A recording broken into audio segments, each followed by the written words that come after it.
herbalists like me that like mushrooms and herbal medicine that have been saying the same stuff for 20 years. No one gives a shit about us. But when a white Right.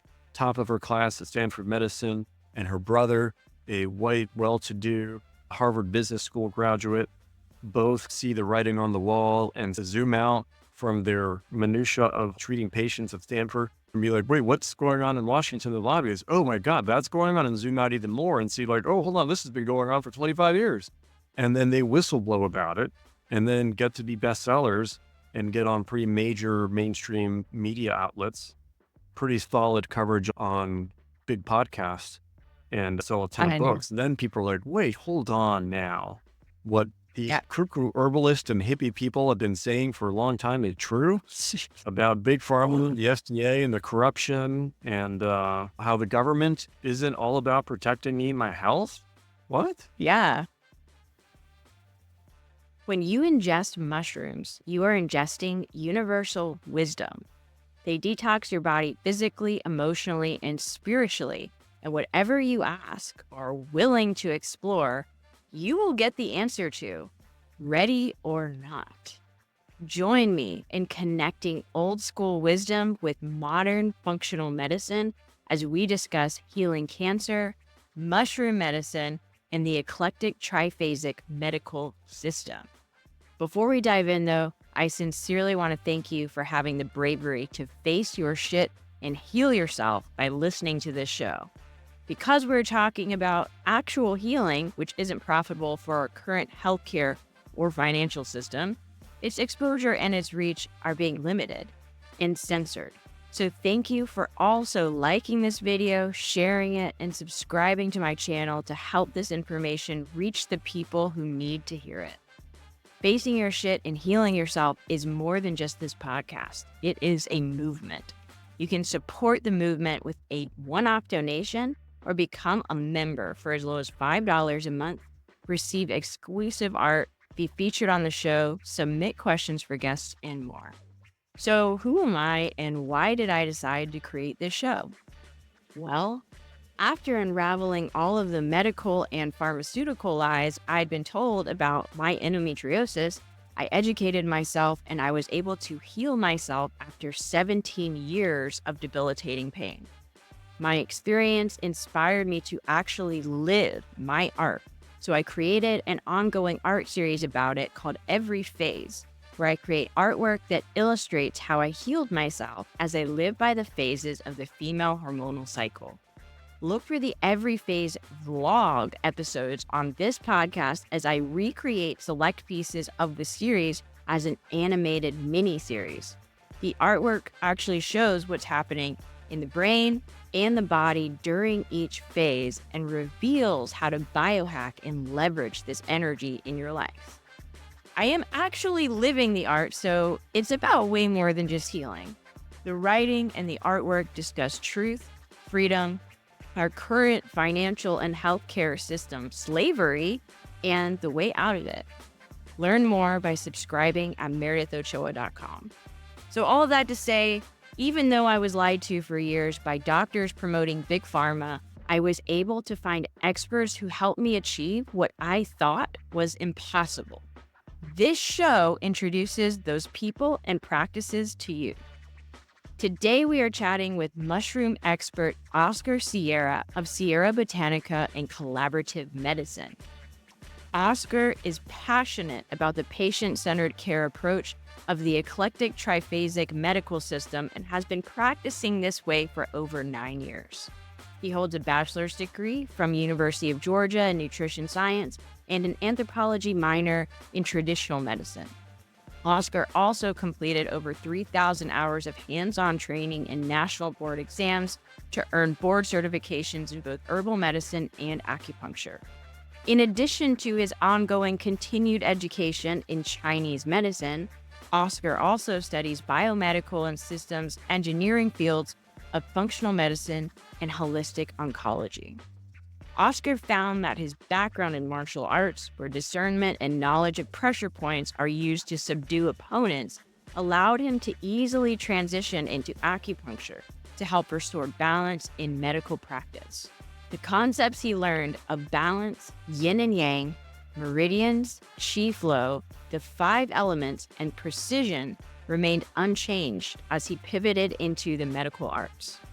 At his full-time private practice in Sandy Springs, Oscar is typically compounding custom herbal formulas for patients or giving an impromptu discourse in the lobby. In his free time, he loves mountain biking, playing music, going on herb walks with the Georgia Herbalist Guild or Mushroom Club of Georgia, or attending and giving lectures. He has been professionally providing services in the Atlanta area for over 12 years.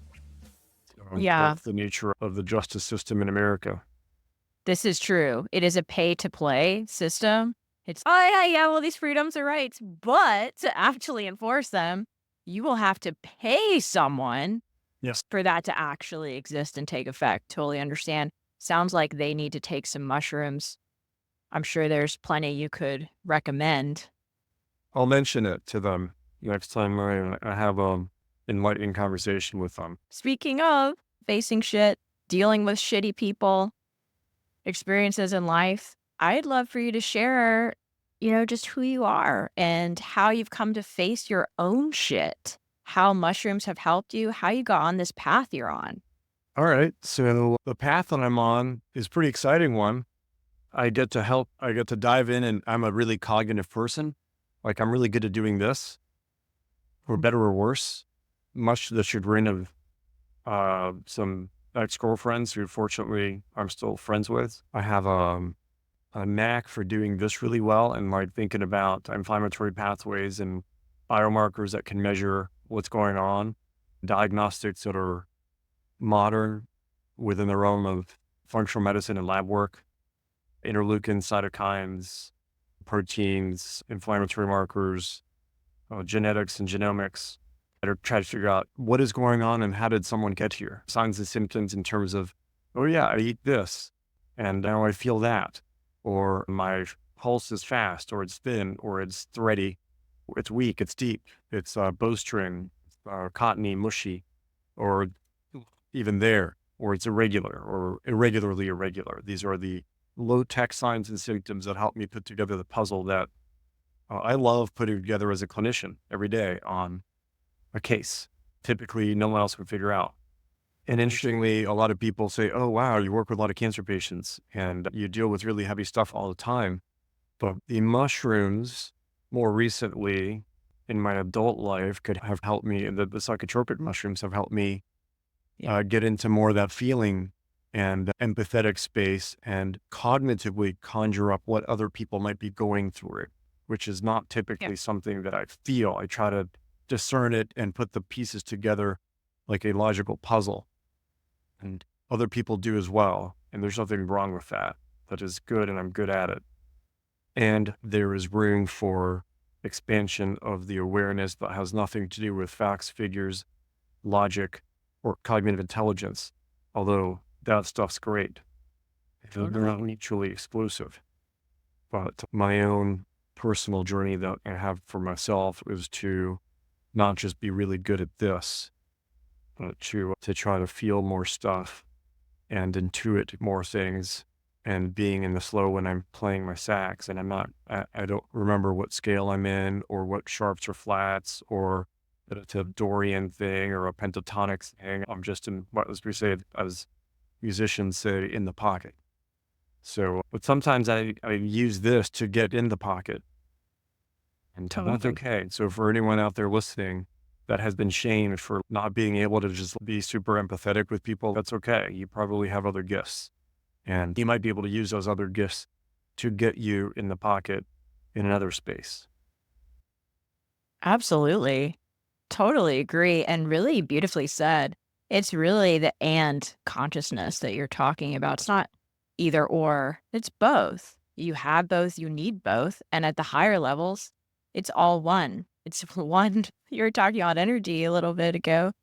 It's all one fucking energy field. If you really want to boil it down, like space, everything. And that's actually how I was really drawn to mushrooms, recognizing the mycelium network structure and how that is in space, how that's what we will become when we die. That's like everything. And so certainly I don't have any kind of technical degree in studying mushrooms as you do, which that's why you're here and so fucking stoked to talk to you about it, but more from like the holistic space of what mushrooms were telepathically communicating to me because they get to have, and at least the psilocybin mushrooms that I'm talking about, I'm not talking about necessarily like reishi or lion's mane or some of the other ones that, you just go and get in your local coffee now, which we'll also discuss. But I had telepathic experiences with mushrooms and they got to live that through my body. So it's like communicating with an entire network and really being able to tune in to everything else that exists through that, including myself. So there's a lot, it's a rich tapestry. There's many different levels we could talk about this on. So absolutely, there's no shame at all for whatever path you take to get there. It only took me 45 years. Listen, in our years too, and that's the other thing with mushrooms too, and the time, experiencing time and your relationship to time, which we were talking about. We experience it as linear, but it's all happening at the same time, truthfully. It's much more circular than it is linear, but it's both in our experiences. And we're in three places all at one time at the same time, the mind, body, spirit complex. I love that you have that little I guy. forget this was in my hand. Let me see it again. One of my patients just gave me a very cute little bookmark. I love that. A tiny little mushroom. That's so fucking awesome. Mushroom everything. Sometimes when I'm talking to patients on Zoom, I'll just be like, oh yeah, tell me about those symptoms. Listen, To see if they notice.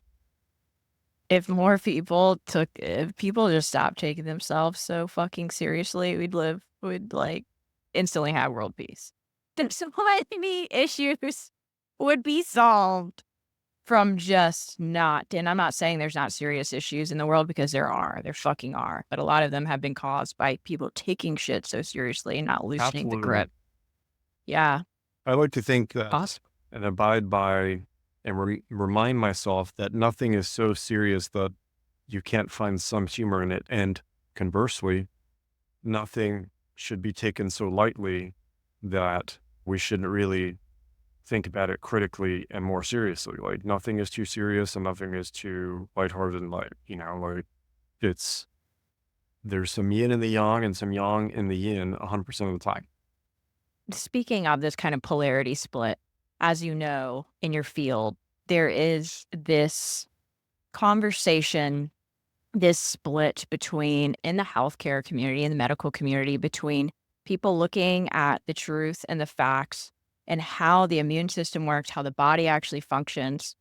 Those would be now labeled as natural or more holistic. And then you have the pharmaceutical, Western medicine, symptom treating, catastrophic treatment. I also call it the long-term murder care plan. Split in that industry, in health. I'd love to know your thoughts on that, A, but then also the history of this. I know we were talking earlier and you were telling me about the eclectic triphasic medical system. I'd love for you to share a little bit about that and how it relates to this. So I learned about the eclectics mainly from my main teacher and health influencer. He's a legitimate herbalist and it's been doing this for 25 plus years, Donnie Yance. And so the eclectics predate Donnie Yance by a couple hundred years. But he turned me on to these cats that did some pretty cool work. But in short, they used whatever works, whether it was Native American or Eastern European or African. And they had this concept of the body has this vital force or energy, call it whatever you want to call it, but it tends to heal itself if you just allow it. And they came into somewhat of popularity in the US, especially here in the South where I am, after the Civil War because of a little thing called the blockade. So most meds were coming from the North And when the railway and other forms of egress and ingress of goods, mostly the meds were coming from north. So when they ran out of meds, but people were still getting diarrhea and snake bites and headaches and everything else, the doctors, the physicians said, "Hey, Creek Native American lady, and hey, jerk dude, what do you guys use for constipation and diarrhea and snake bite?" And they said, "Well, that shrub over there." And they started writing stuff down. And then I'm sure the Native Americans were like, "You guys don't know that? You dumb, stupid, both." And so they wrote these things down. And to date, we have a nice written catalog of stuff that works for things and the nature of those things that are cooling or warming, good for particular signs and symptoms. And so the eclectic triphasic medical system espouses this, hey man, whatever works. So long as it works, it's appropriate. You have more benefit than risk, and you're addressing the whole person. That's cool, man. Triphasic because it is three different lenses of looking at different things. The person, the first and foremost is like the person, a Venn diagram, if you will, of three circles overlapping. And so the basic gist is, are you eating well, sleeping well, moving around well, and mental health, spiritual health? Like, how is the person doing? And you Mm. address those things, or you get a team of people to address these things and delegate the spiritual to the rabbi or the priest or the medicine man or whatever, and the joint pain to the orthopedist, or however you want to do it. You just make sure that the person is good. The second circle is the environment. And we use this for cancer, but the same model could be applied for anything. You look at the person, you address those things, you look at their environment. Are they sleeping with their cell phone underneath their pillow, with a Wi-Fi router underneath their bed, and inhaling paint fumes all day as a painter, or sitting next to a printer somewhere and inhaling printer ink? Their physical, chemical, and social environment. We now know that it is relatively safer and healthier to be a smoker and have a bunch of friends and go out and be a part of a community than to not smoke and be a hermit. Ideally, you're part of your community and you also don't smoke, but community is important. And being alone and in a vacuum, health doesn't happen in a vacuum. So we look at the social, chemical, and physical environment, the electromagnetic environment, and you ask questions around it. I work with a guy named Ted here that goes out to my patients' homes with an EMF meter, like Ghostbusters, that tries to find where the EMF producing ghosts are and do something about it. So that's the second circle, is the environment. So we have the person, what's up with them, the environment, and then thirdly, the pathology itself, which might be a bacteria, might be a cancer, might be a virus. We figure out not just where it's geographically located, but the nature of it, and maybe look into the genomic aspects of mutations within it. So 10 different women might have a colon cancer, but within the scope of the genomic analysis, one has a KRAS mutation, another one has a P53 mutation, another one has a NRAS mutation, another one has a ERBB2 mutation, or one or all of them. So those things can predict what pharmaceuticals, botanicals, nutraceuticals, dietary, and lifestyle interventions might be more or less adequate for that particular person's pathology within the bigger realm of their environment and the person itself. So let's say that someone is anxious just by looking at them. You don't have a pathology report back, and they live in a very dry environment. It is Arizona, Sedona, or something. And they have a pathology that is ERBB2 positive, which makes something called HER2 new, which they check for in breast cancer, but they don't check for in prostate cancer or colorectal cancer and a number of other cancers that can have a HER2 new mutation. And so there are drugs like Herceptin or Perjeta or HER2 that target these mutations. But they're not going to look for these drugs because they didn't check for the marker that predicts efficacy with that intervention. But we know that there is something called butter on the shelf of your grocery store.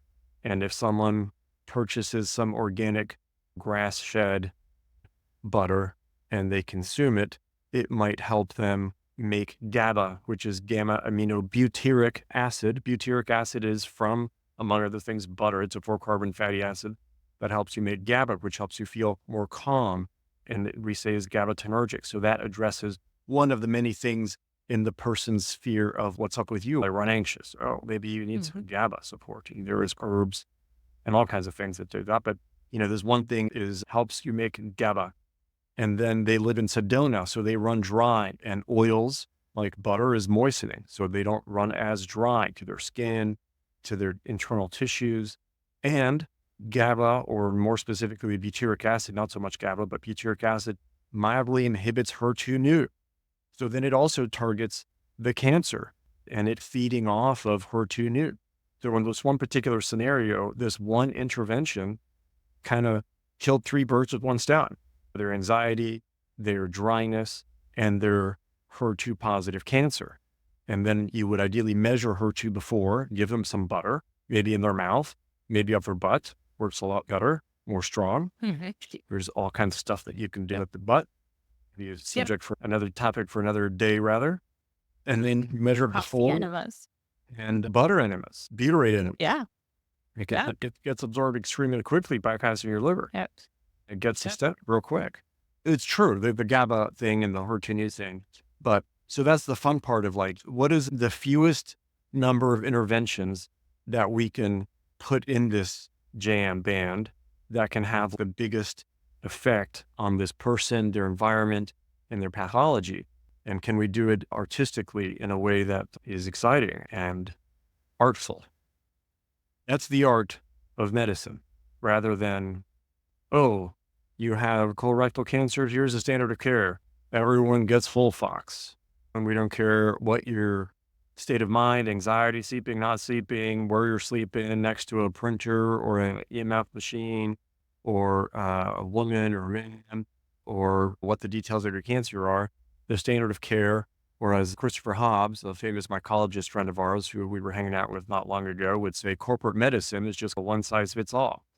And it's there to enhance the profits of huge corporations like Pfizer and the companies that make the pharmaceuticals and the chemotherapy, and also the corporations that sell procedures like the surgeries and the biopsies and the radiation treatments and all those things. They're just missing the bigger picture and the artistry of, medicine, and looking at people in their individual scenarios.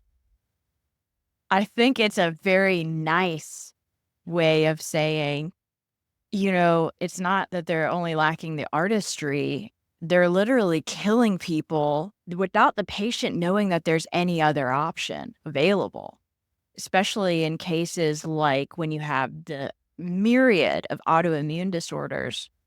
Endometriosis, the cells behave similarly as they do in cancer. And I was told I basically had to become a man to heal my endometriosis. According to Western medicine, just go on Lupron, which is a puberty blocker, which is what they give women transitioning to become men. Your voice may deepen, you may grow a beard, your body's going to go into a fake menopause, which causes a plethora of other issues. You're basically guaranteed to get Alzheimer's, all kinds of other crap. Shuts down brain communication with all your whole infradian rhythm, your whole cycle is just shot, right? From 13 years old. That is mainstream medicine now. So to just comment on the artistry, certainly lacking in the artistry, but really criminality is what we're dealing with here, because it's not based on truth and facts. It's based on what is going to make money. And there's a monetary gain from the sicker that you are. And now we're actually finally dealing with that. The first legislation ever actually dealing with this issue of GMOs, psychedelics being suppressed in medicine, a myriad of the things that we've just talked about. It's sad that it got here, but the silver lining is people have really had to educate themselves and have had to be in positions like, holy shit, I'm going to die, to actually learn the truth. That's kind of the silver lining, and we're changing it now. But and then unfortunately, voices like yours are censored, banned. No one knows what the hell you're doing with the mushrooms. That's why I'm having this episode. I created this show. So we're piecing together. And in the meantime, there's commercials about just go on this pill and you might die, but the disease will be gone. Like, what are your thoughts on this system where it's going? how it got here? So, to quote the head of the Mayo Clinic that I saw speak, the CEO of the Mayo Clinics, who seemed to be a really intelligent guy. I saw him speak live at Emory University back circa 2008, probably seven already. And he said, if you think that the system is broken, that the healthcare system is broken, I'm here to tell you otherwise. And everyone's, what? Are you claiming that it's not all messed up? He said, the healthcare system is not a system, first and foremost. If you just look up the definition of a system in Webster's dictionary, you find that it has a design. And what we have now is basically a clusterfuck that didn't have a design. It is the interests of the prevailing parties that take part and extract from the situation, which is the pharmaceutical companies and the insurance companies, their interests. So when we think about health, if we really wanted to do good, we would think about what is this going to mean for the cell, for the tissue, for the organ system, for the person, for the community, and for the larger community in the city, in the state, the country. But we don't think that way. And admittedly, I don't think that way all the time either. But I think our leaders should.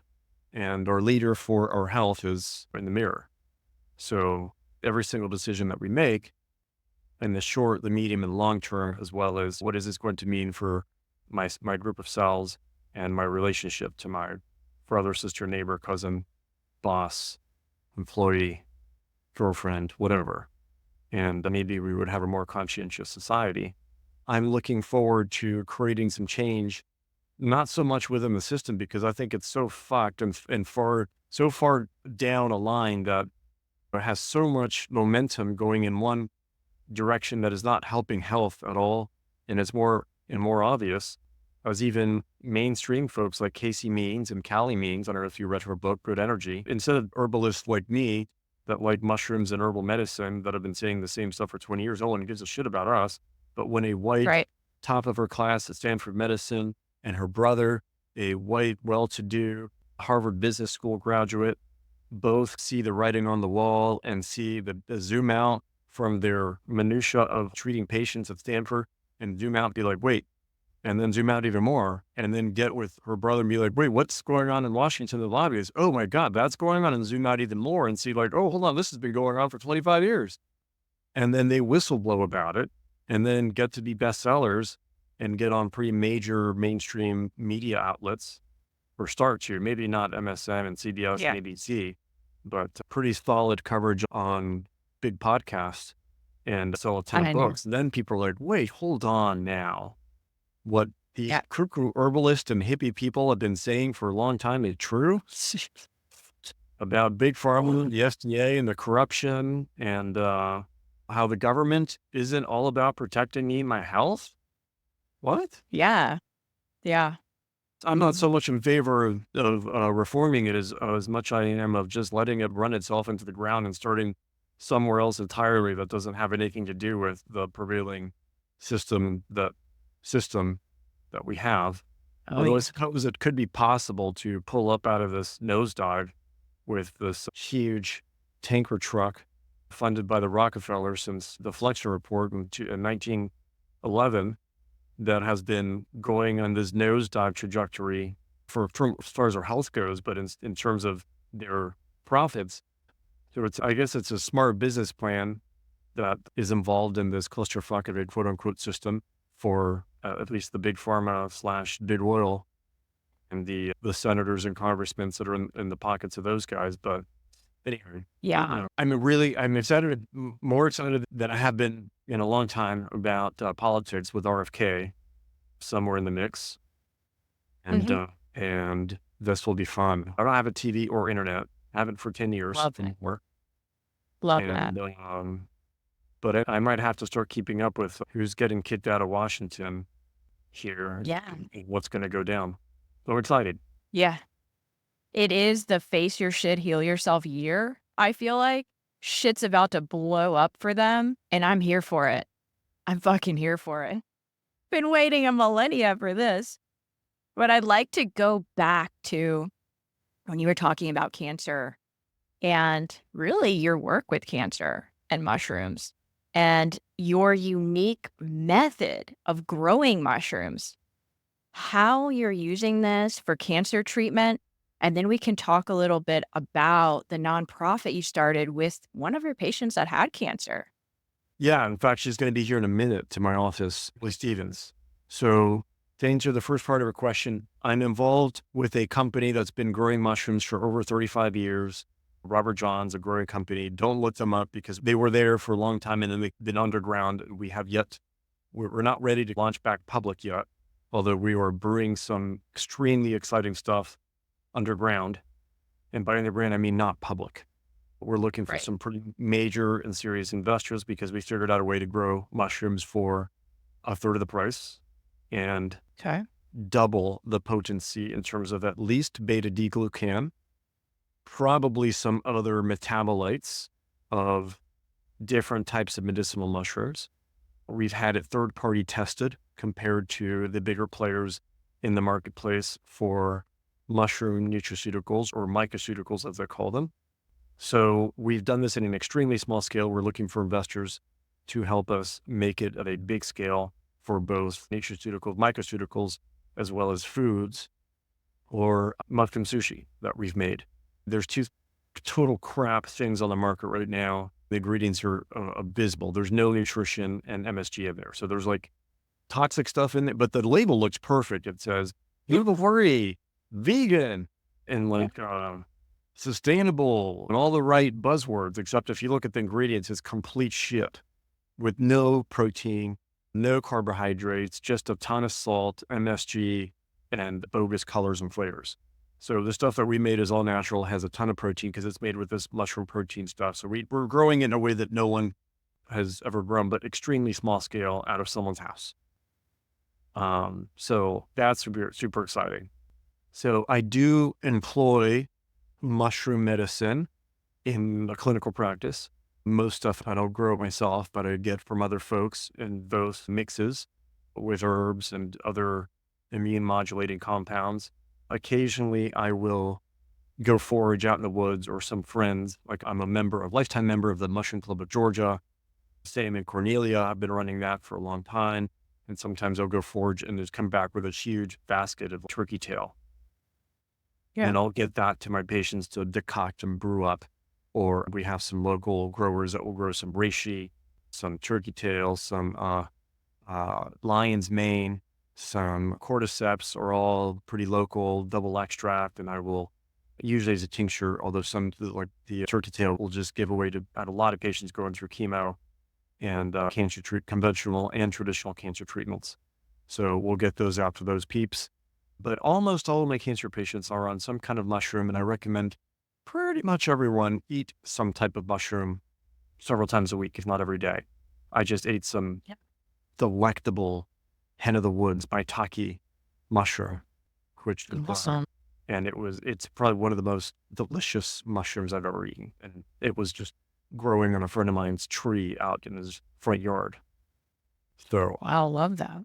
yeah, and we got together with another clinician friend of mine who that day had found some lion's mane, Heracea marinaceus, and our journey crew of adults that get together and very mindfully and deliberately do psychotropic substances as a personal growth thing and work to Mhm. heal traumas and stuff, got together for just a potluck. It wasn't a journey evening. It was just a potluck.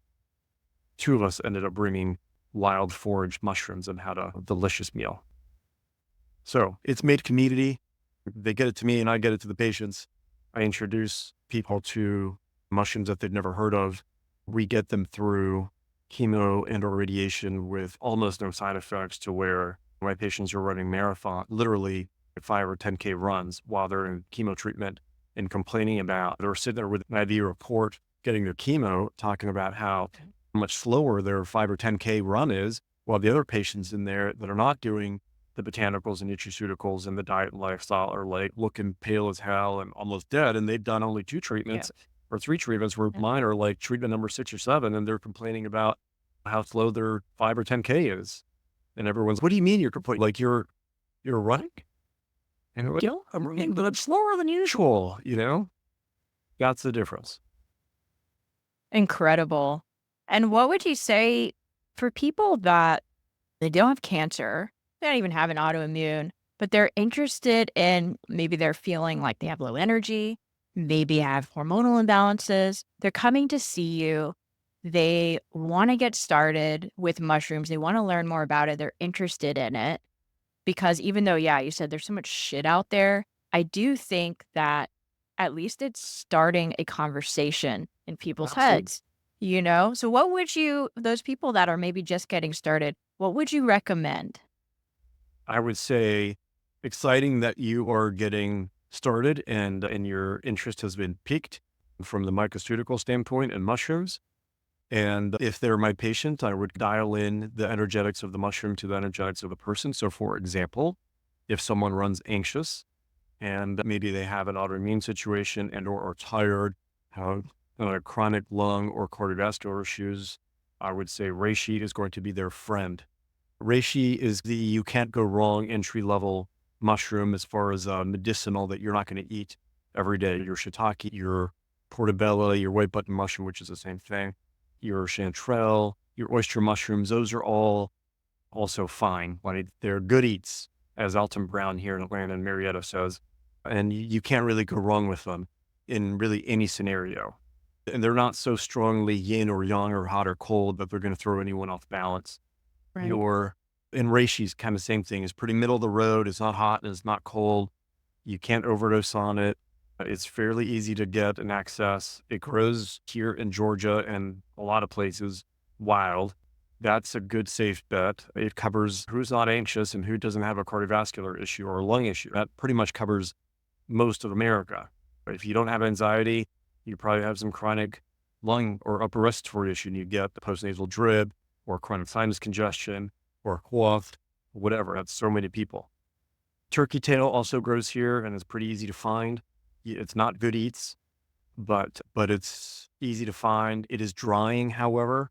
So if someone is a perimenopausal woman that has vaginal dryness or eye dryness, maybe their estrogens are low, their estrogen receptors are gummed up. This is maybe not a great shit for them.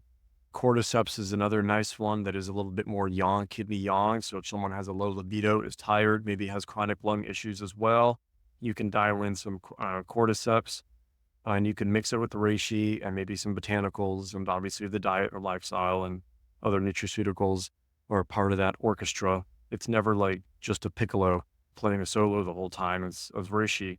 It's always okay. The oboes are there, the French horns, the string section, the woodwinds, the drummer, the little cowbell. You reach around and create an orchestra that's customized to every person. The second part you Yeah. mentioned is so much crap out there. There is tons of crap out there in terms of quality and in terms of quantity. So it's cool that there's coffee and gummies and lotions and God knows what, every chocolates. And Yep. it's getting mushrooms in the faces of people more and more, which is cool. Thank you, Paul Stamets, for kicking that off 10, 15, 20 years ago. But the quality and the quantity are a real problem. And by quantity, there's a milligram of reishi or some ridiculous amount. That's if it would Yeah. be like you want to get buff. So you go to a personal trainer and they're like, yeah, so we need to do all this stuff. And you're like, how about we just do one curl for my bicep once a week? And the personal trainer is going to be like, well, that's not going to do anything. Why are you paying for that? That's basically what's Yeah. going on in the world of mushroom medicine. So Yeah. the amounts are ridiculous. And then of those quantities, the quality is also very poor. So these are amounts that are very low in beta-glucan. And most of the products out there now is Chinese grown, which is not categorically bad. There's almost, because most of the stuff is very poor quality. That is to say that the amount of beta-glucan and the erythritol A or B, if it's a hericium, or these other compounds that exist individually per mushrooms are extremely low. It's also largely substrate. You're growing mushrooms on rice, and guess what's in your coffee? Rice. Very little mushroom. Yeah. So Yeah. you can measure the content of these things, but people will hopefully one day wake up to this stuff. So Yeah. that's the Yeah. quantity is a problem and the quality is a problem. Both of which, when we get our company funded, it will be cheap. You could put a medicinally significant amount in a Coca-Cola product per se, of a very concentrated mycelium extract that you could add to some Coca-Cola product, and you're actually getting into the therapeutic range with these concentrated products that are chock full of mycoceuticals. Or it could be gummies or food items, sushi, the sauces, the sky's the limit. They don't taste Yeah. great, but they don't taste that bad. So if you have enough mango or blueberries or cherry or whatever in there, you can get away with it. Or there's plenty of Yeah. people like don't care, like meat. I don't care what it tastes like, so long as it's clean, it's good for me, and Yeah. have some benefit. Yeah. It's the earth.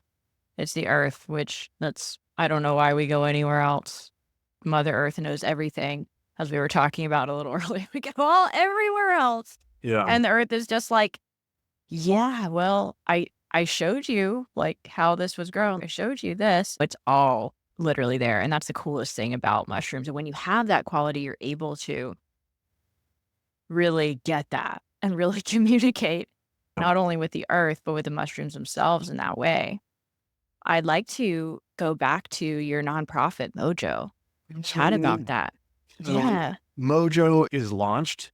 We had our launch party already, and it was already like 100 people. It is a nonprofit for cancer patients. You got to have Julie on your show. She's so much better at doing this, but she's one of my cancer patients who has become, she's my age. She came to me in my office. I didn't know her, with stage 4 inoperable, chemo-resistant colorectal cancer. She had a 14% chance of living, and she didn't know that she was chemo-resistant. She had just fired her initial first oncologist because she was a bitch. Julie didn't. She's an industrial psychologist, freaking brilliant, super empathic and intelligent and hardworking and focused and determined, and like just fills up a room with joy immediately upon stepping into it, and works her ass off, works hard and parties hard. We both love music, and her thing is like the jam band scene. She's been to hundreds of widespread Panic shows and Fish and Dead Company, and she got me into Billy Strings, which I freaking love. And we go see concerts probably twice a week. So he'd been best friends. We started a nonprofit together, MOJO Health, to basically remind patients and caregivers and physicians that there are more options besides your classical, and I don't want to say traditional, I want to say conventional approaches of just poisoning you with chemo, burning you with radiation, or cutting something off as if that was the problem. So cancer is always a systemic disease that should be treated systemically. I'm not categorically opposed to those things, but you should always treat the person, the environment, and the specific cancer itself. Maybe there's some chemo or surgery every blue moon. Some radiation is maybe an okay idea. It's never a great idea, but it can be an okay idea in very few cases. And so we remind people that, okay, suppose that they're not going to go the natural route. They're going to do the conventional route of chemo, radiation, surgery. You can have fewer side effects if you dial in the alpha-lipoic acid, if you're going to do a platinum-based chemotherapy, or the B6 peroxyphosphate phosphate, if you're going to do Taxol, not have the neuropathy. This isn't going to cure your cancer. It's just going to make you less messed up by the chemo or the radiation, or help you recover faster from the surgery. So there's that. And there's also, there are some things that are more offensively cytotoxic to cancer cells. And if you know the person, the environment, and the specifics of the cancer itself, you can dial in the specifics as to you're going to target BCL2 or P53 or the mTOR pathway or PI3K with these 6 toolboxes: pharmaceutical, botanical, nutraceutical, dietary foods, like butter is a food.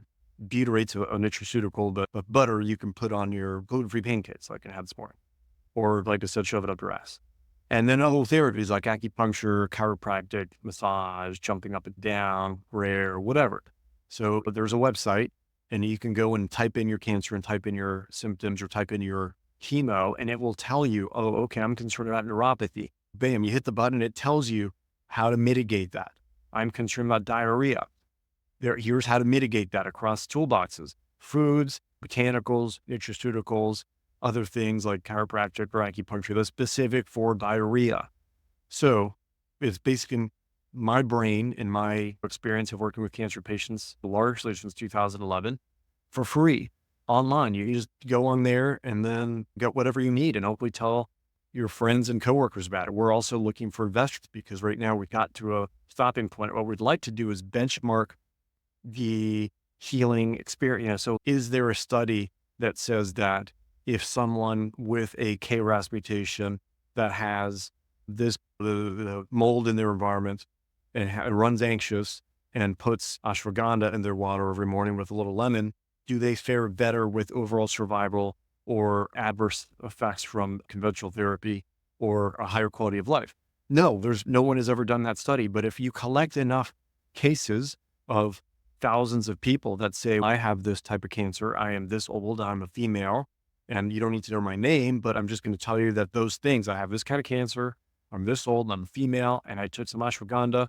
And then we found out that statistically speaking, for all the people that were like that they had fewer side effects, or their overall survival was higher, or their quality of life was higher, or their tumor got smaller faster, or maybe not. Maybe we find out that it doesn't help and it's a complete waste of time. That's cool too, but no one is looking.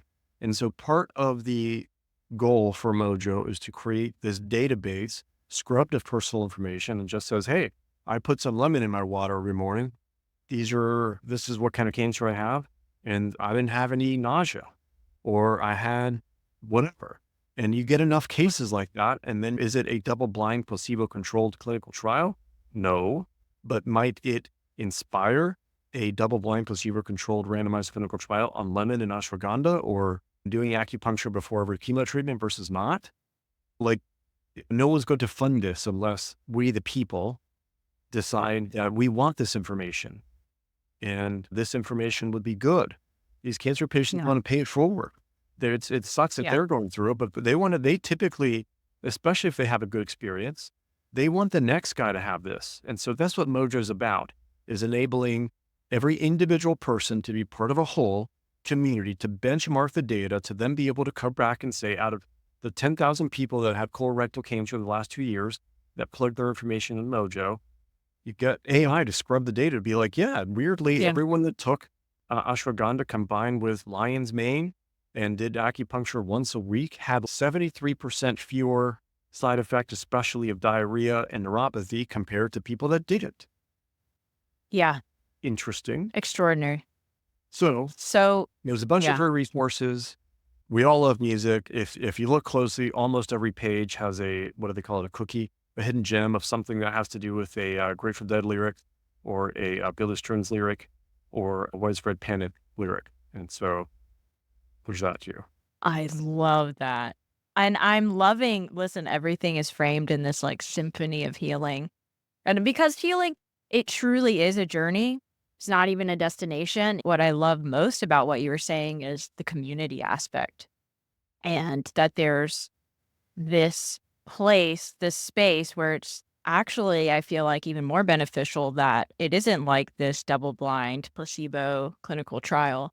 Hell yeah, let's go. Let's have that in the future. But it's literally, I'm saying this from my own real life experience. And I think at this point in time, because people have been lied to and gaslit by the medical community, and just the integrity has been just destroyed for so long, I actually think it's more valuable to have that, to have what you're talking about as we the people, because that's the only way that we're going to restore any kind of trust, not only in healthcare, but just in our own agency, in our own body, and getting to know and listening to what our body's saying. And that's the other part that I love about it, that you really become the observer. What am I doing? And entering it in. So it's so beautiful that you guys have that going on. And it's such a privilege to even have this conversation, which brings us now to my favorite part of the show. Can you guess what it is? It has to do with art. It is the biohacking with art question. Are you ready? Let's do it. I'm playing my sax right now. Let's go. If you had to describe your unique mushroom medical approach with any art medium, anything, how would you make it and what would you choose? So I'm not a very good musician, but I'm a musician at heart. So it would have to be music. and I would layer in different instruments according to, this reminds me of the cookbook that I want to make. At some point, I want to make a cookbook because I don't know of a great one that takes into account the science of Yeah. nutrients and the phytochemistry and flavonoids with the energy of cucumber's cooling. And mint is cooling and up and diaphoretic. And butter is moistening. And these minerals are grounding.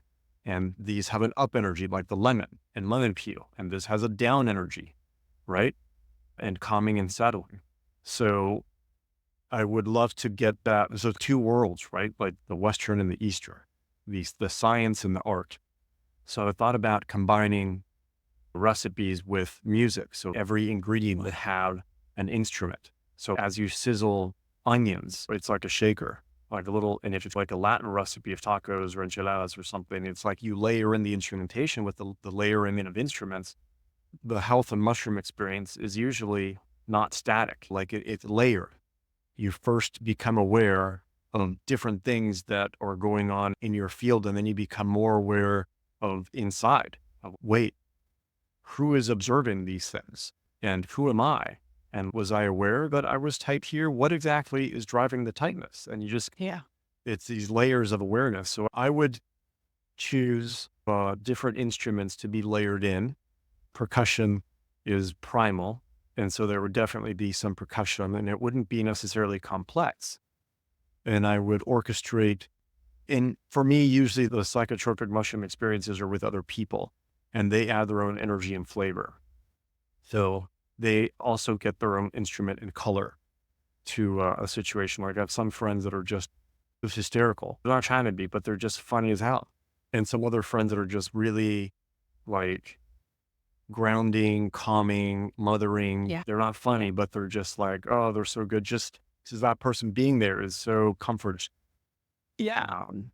And so I would add in a little playful flute or something in there at times. And then this kind of maybe double bass and cellos of some soothing, grounding kind of energy. I would orchestrate and I would associate the instruments to people and to depth of experience and maybe make it playful, but also a little serious at times. And I'd most importantly have fun with it. That's the key to really everything in life. Have fun. As well. You may as well, because the shit's happening. Yeah, you may as well enjoy. That's awesome. I haven't actually heard an answer like that. Yeah, I haven't actually. Beautiful. And I love the idea of connecting sound with what we're putting in our mouths with food. It's nourishing. It's sound healing. It's all connected, All energy. literally. It's all Yeah, energy. it all is. Sounds good. Yeah. Or we have some saying. So To- I can relate to it a whole lot. You do the visual artwork, which is cool, but that's not my first thing that I experience and feel and think of. By the way, do you know there's some people that it's called aphantasia? Do you know what that is? Is that are you talking about like tasting color? That's That's synesthesia. Okay, what's this thing you're talking about? So aphantasia is the inability to experience a something in your mind. So visual synesthesia, visual aphantasia would be you close your eyes, someone says, think of a lemon, you lemon, except for these people, they cannot see a lemon. And a lot of them don't know that they can't see lemon, or they don't know that other people can. No one has told them that people can. Other people, they close their eyes and it's okay, think of a Beatles song. I can instantly conjure a Beatles song or Mary Had a Little Right. Lamb or the theme to Knight Rider. I can hear it, the entirety of it, Yeah. in the exact pitch, at the right rhythm, the right melody, the right instrumentation. It is basically just pressing play in my head. Many people can't do this. These same people can't remember a face, so they have a hard time remembering people or the sounds of someone's voice because it's auditory, or some people have both. I know someone has both visual and auditory aphantasia, so that kind of blows my mind. And I wonder, It does. there ought to be a study on psychedelics, be it mushrooms or something, that maybe help be a crutch to see these people can understand the concept of a lemon when their eyes are closed, and they make it maybe see the word lemon spelled out in their head, but that's not the lemon. They could maybe remember a time that they felt a lemon in their life and how they felt. That's not the picturing the actual lemon. So anyways, Right. there's your useless tidbit for today, and call for proposals and financing on this your experiment. Psychedelics so we can see lemons. I love it. Yes, it would be very interesting and necessary. I was just talking about that, just the number of senses involved in just obtaining information. People don't realize it. And so it's a missed opportunity when you don't think of the visual, when you don't think of the auditory, when you don't think of movement, when you don't, there's so many different ways that people retain information, they can absorb it.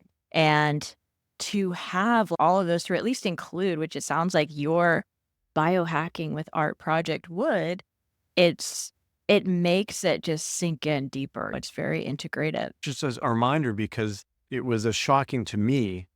I was there when someone was told or found out that they had aphantasia, both auditory and visual. They didn't know that Mm. people could hear these things. They didn't know that people could see, and I didn't know that people couldn't. And so we were both shocked at the same time for entirely different reasons. But it's just a reminder for Totally. us to remember that other people are not exactly like us, and they Yeah. may know and understand and learn the world differently than we do. So it doesn't make it right or wrong. Yeah. It just makes it different. Totally. And that's actually our differences bring us closer to others rather than Yeah. further away, just like puzzle pieces fitting together. That is what the polarities and everything are for understanding the wholeness and the oneness. Well, but this is recent. This just blew my mind. This person has an auditory and visual aphantasia. I'm do dancing, like swing and blues and zydeco dancing, and I've been doing it for a while, and I'm a pretty good lead, and I've danced Awesome. with hundreds of follows. It's something I'd like to do every week, but she didn't know music at all. Can't tell you if it's a Beatles or Metallica player. No clue. Partly because she grew up sheltered in a uber Christian situation, homeschooled, and partly because she just can't remember a damn thing about whatever she just heard a second ago. But Yeah. maybe because she has these aphantasia things, and it's interesting, she was a gifted follow, like that. She could Mhm. immediately follow like a pro. And several other leads dance with her, and they're like, "How long has she been dancing?" And we're just like, "She just started." But a deficiency in one thing may give some heightened awareness in another. And to your point, awareness precedes change. You mentioned earlier of how a greater awareness around something can enable us to change. So, and give us avenues. There's always a silver lining. I don't always pretend or purport to know what the silver lining is, but it's Right. there somewhere. You just may need to take someone out dancing. Oh, yes. Perfect, perfect ending point.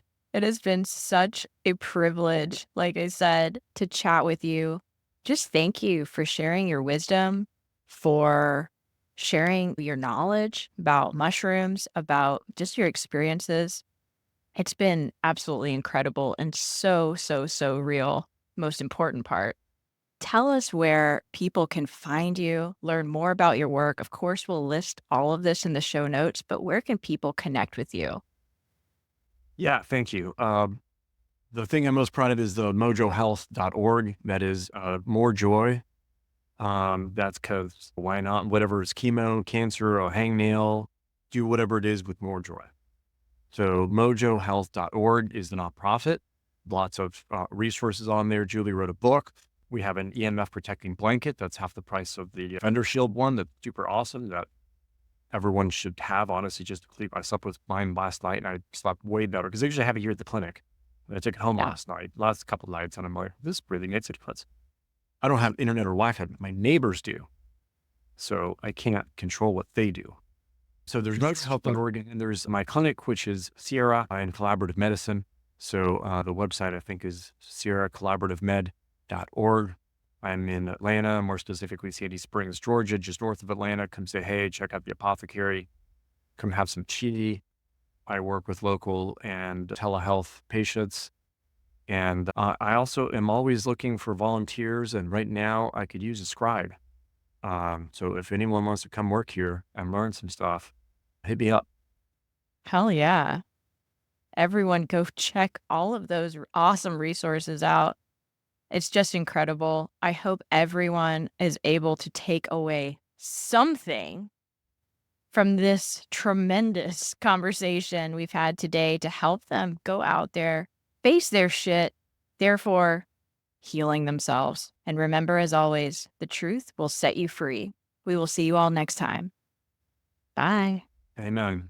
If you liked this episode or you think this show would be useful for someone else, the best way you can show your support is to share it on your social media outlets with family and friends, or subscribe with the link below to receive exclusive perks. And if you're feeling really generous, please leave a review on podchaser.com, YouTube, or Apple Podcasts, and pick up a signed copy of my book about how I healed myself from endometriosis on my Instagram at Meredith W. Ochoa. Thank you so much for listening and for having the bravery to face your shit and heal yourself.